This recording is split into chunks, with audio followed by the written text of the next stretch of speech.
In the eyes of others, it was just an egg, but to him, it was the key to escape. Mike first drilled a hole in the ceiling, then poured fresh eggs into a bucket. He tossed in shredded newspaper, added a little water, and stirred. Finally, he mixed in a large amount of lime and kneaded it together. Before long, a huge dough was formed, with the color almost identical to the ceiling. Mike then pressed the dough into a square shape and used it to seal the hole seamlessly. For extra security, he covered it with a poster of a beautiful woman. In fact, this hole was where they temporarily hid the dirt.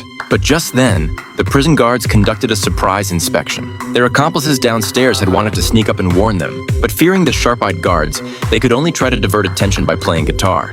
Obviously, this trick didn't work, and the guards soon headed upstairs. Hearing the commotion, the men in the room quickly wrapped the chipped wall pieces in a rug, swiftly swept the dust from the floor, and even brushed the powder off their clothes, leaving no trace of anything unusual. But the guards were not so easily fooled. The more nonchalant the prisoners acted, the more suspicious the guards became. They began a thorough search of the entire room, checking every corner and crevice, even tearing down the posters on the wall one by one. Just as a guard was about to inspect the poster covering the hole, he was called away by his superior. Having found nothing out of the ordinary, they had no choice but to leave. Mike and his companions narrowly escaped. However, the ceiling was not their real escape route. The true breakthrough point was hidden in the corner of the wall where they planned to dig a tunnel. The additional hole in the ceiling was just to hide the excavated dirt in the upper space. To break out of prison, they had to dig a nearly 230-foot-long tunnel, a project that would generate about 60 tons of soil. There was nowhere to put such a massive amount, so clever Mike took advantage of the ceiling space, using it as a natural storage vault and perfectly solving the problem. With all the preparations complete, everyone immediately got to work. They first measured out the precise distance in the wall corner with a ruler, then cut through the surface layer with a saw. They switched to larger tools, inserting them into the crack to pry the wall open bit by bit. Once the outer layer was breached, they continued to chisel away all the bricks inside. However, this meant the hole would definitely be discovered during the guards' patrols. To conceal the opening, Mike and his partners found a large container and, using the previous method, concocted a big batch of the mixture and poured it in to solidify. A fake wall panel was thus made, just the right size to fit into the gap. They then used homemade white paint to carefully brush over the surrounding seams, making it look just like the original wall, completely undetectable to the guards. The excavated dirt was packed into bags and quietly taken to the second-floor room, then hidden little by little in the inner layer through the small hole in the ceiling.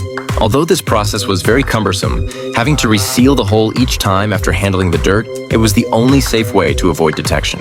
In the blink of an eye, 3 months passed, but they had only dug a tunnel 6 feet deep. Obviously, just 3 people were far from enough. Without adding more manpower, who knew how long it would take to finish? However, the new recruits had to be reliable and trustworthy. After selecting the candidates, Mike called them into the room. When he unveiled the disguise in the wall corner, everyone was stunned. A hidden tunnel was exposed. Mike then told them the entire escape plan. To regain their freedom, these prisoners joined without hesitation. But on this very day, something went wrong. Someone was spotted by the guards while transferring dirt, and they suspected something was amiss, demanding he open his bag for inspection. Left with no choice, he had to unzip the bag.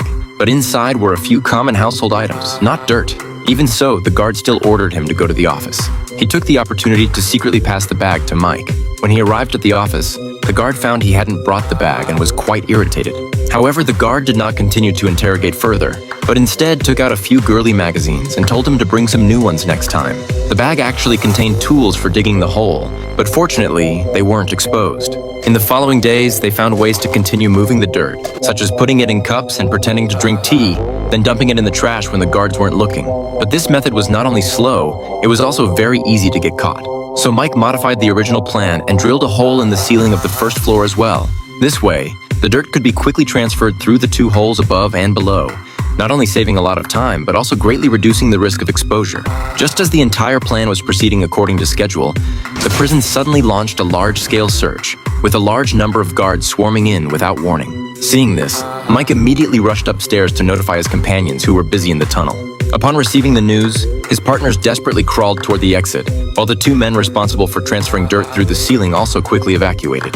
After they came down, they hurriedly covered the hole with the poster and hastily tidied up their beds. However, because the tunnel was dug so deep, only one of the 2 men digging managed to escape, while the other was still trapped inside. Seeing that the guards were about to search here, Charlie was forced to rush out and lead a group of prisoners to block the guards, trying to buy time. The lead guard sensed something was wrong and immediately called for reinforcements. The 2 sides quickly clashed. The The prisoners had the advantage in numbers, making it difficult for the guards to suppress them for a while. Just as the standoff was getting intense, the trapped partner finally crawled out of the tunnel opening. He and the other partner quickly sealed the hole with the fake wall and used homemade paint to brush over the seams to avoid detection during the inspection. By the time they had completely erased the traces, their teammates outside had been subdued, and everyone was soon forced to kneel on the yard.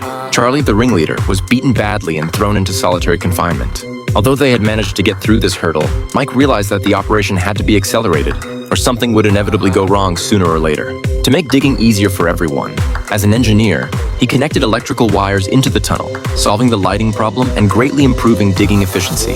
To avoid arousing the guards' suspicion, he also divided everyone into 12 shifts, requiring each person to work only 2 hours a day while ensuring someone was in the tunnel around the clock. At this pace, they could handle about 265 pounds of dirt per day. Of course, they also had to maintain a normal routine the rest of the time. Those who practiced boxing continued to practice. Those who jumped rope kept jumping, and they couldn't miss any of the various social activities arranged by the prison. Only by frequently appearing in public could they completely put the guards at ease. However, these efforts were still not enough. To avoid raising the guards' suspicions, every time they crawled out of the tunnel, they had to clean off all the dirt on their bodies, not even overlooking the grime in their fingernails. But as the hole got deeper and deeper, a new fatal problem emerged. The oxygen inside the tunnel became increasingly scarce, and the partners responsible for digging were very prone to fainting from lack of oxygen. Although there were people arranged in the back to protect them, the tunnel was so deep that rescue simply could not arrive in time, and accidents could easily happen if they were not careful. This problem had to be solved as soon as possible. The quick-witted Mike soon came up with a solution. He had Charlie get a motor. This kind of equipment was usually only available to the old prisoners in the woodshop, and naturally, they were reluctant to lend it out as it was their lifeblood. Left with no choice, Charlie had to make an offer. As long as they were willing to give him the motor, he would take them along to escape from prison. To gain freedom, the old prisoner finally handed over the motor with great reluctance. Then during a visit, Charlie's wife secretly brought in a roll of plastic material. With these things, they quickly assembled a makeshift blower and connected it to a homemade plastic ventilation duct, allowing fresh air from outside to be continuously pumped into the tunnel. With that, the hypoxia crisis was finally resolved. However, time was running out. Due to the severity of their crimes, they had already been sentenced to death. To avoid any accidents before the final ruling from the Supreme Court, the government decided to disperse these 120 prisoners to different prisons by the end of the year. The warden even bribed a prisoner to secretly monitor everyone's movements. John originally did not want to betray his companions, but when the warden threatened the safety of his family, he had no choice but to submit. In the blink of an eye, the escape plan had been underway for more than 400 days, and the tunnel project had also entered its final stage. Now it was time to seek support from the outside world, and this task naturally fell to Charlie's wife as the safest option. Soon, the woman gathered a large number of people, and with everything arranged, they just waited for Mike to give the final order. Finally, on November 24th, 2025, the 230-foot-long tunnel was completely connected. Charlie first used an iron bar to poke a small hole in the top of the ground, then used a syringe to suck up self-mixed red dye and sprayed it outside through the hole to make a mark. It just so happened that a man walking his dog outside the prison passed by, and seeing the red mark, silently remembered its location. The next day, the messenger priest came to the prison as scheduled and reported to Mike that the tunnel was still nearly 30 feet short of the planned exit location. In other words, the hole was still too close to the prison grounds, and if they rashly popped out, they would most likely be discovered immediately. Especially since too many people were participating in the escape this time, there would definitely be a lot of commotion. To ensure no mistakes, they decided to dig another 30 feet forward. But just as the partners continued working, the ground suddenly began to shake violently, and then the entire prison started to sway. Obviously, an earthquake had come. The prisoners in the tunnel immediately crawled out, and Mike, who was inspecting above, also hurried to retreat. By this time, most people had already escaped, leaving only Charlie and Mike running in the opposite direction because their companions were still trapped inside. The tremors quickly subsided, and most of the prisoners had already gathered in the yard, but there was still no sign of Charlie and the others. It wasn't until they appeared, supporting their injured companion and limping along, that it aroused the guards' suspicion. The guards questioned why they were so much slower than the others, and Mike had to explain that their teammate was seriously injured, and they took time to carry him out. Seeing that the prisoner was indeed badly hurt, the guard had no choice but to let them take him to the infirmary first. Afterward, Mike gathered his partners to discuss countermeasures.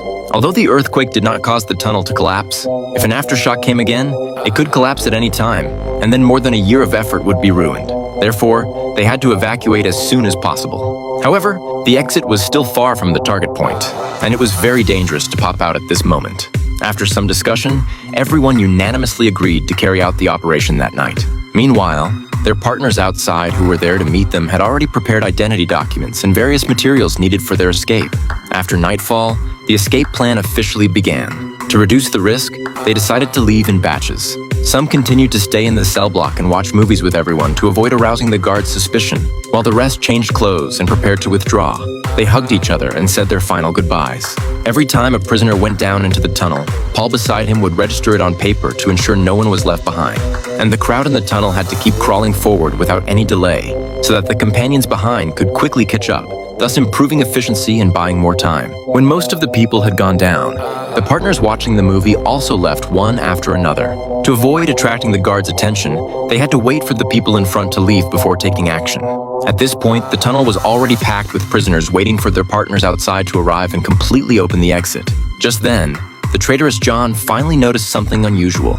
He found that Charlie and his companions were nowhere to be seen, so he hurried out to chase them but was blocked by an old man in a wheelchair. The old man seemed to have long known that he had betrayed everyone and refused to let him advance. In the chaos, John punched the old man and knocked him down, then rushed to the second floor. However, when he arrived, only Paul was left alone.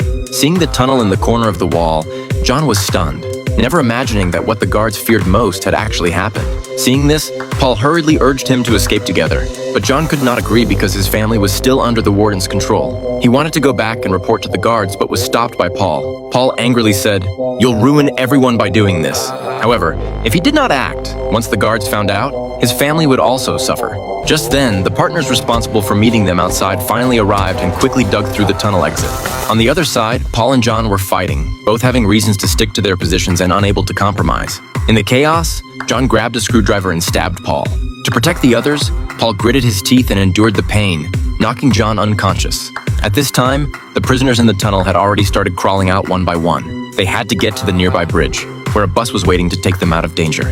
Under the cover of night, they set out on the road to escape. By now, the guards above had finally noticed something was wrong and immediately ran back to report the situation. However, it was already too late. The prisoners had long boarded the bus. When the prisoners who went to watch the movie came out, they only saw the old man lying on the ground.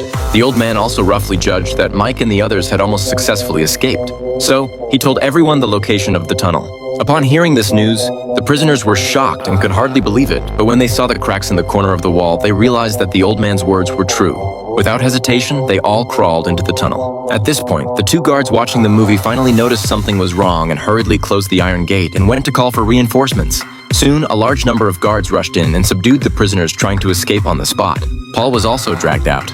The lead guard was puzzled. When exactly was this tunnel dug through? Even though the prison frequently conducted large-scale searches, how could such a loophole appear? Although he arrived in time, quite a few prisoners still managed to escape. Meanwhile, on the bus, Charlie's wife distributed identity cards and other documents to the escapees. To avoid being discovered by the police in pursuit, they took action in batches, letting some people get off the bus every certain distance, and there were also people there to meet those who got off, escorting them to safe locations. This is a true story. Out of the 120 prisoners, 49 ultimately succeeded in escaping. The news quickly reached the top leadership. The fact that these 49 people had slipped away right under the noses of the guards turned the entire prison into a huge joke.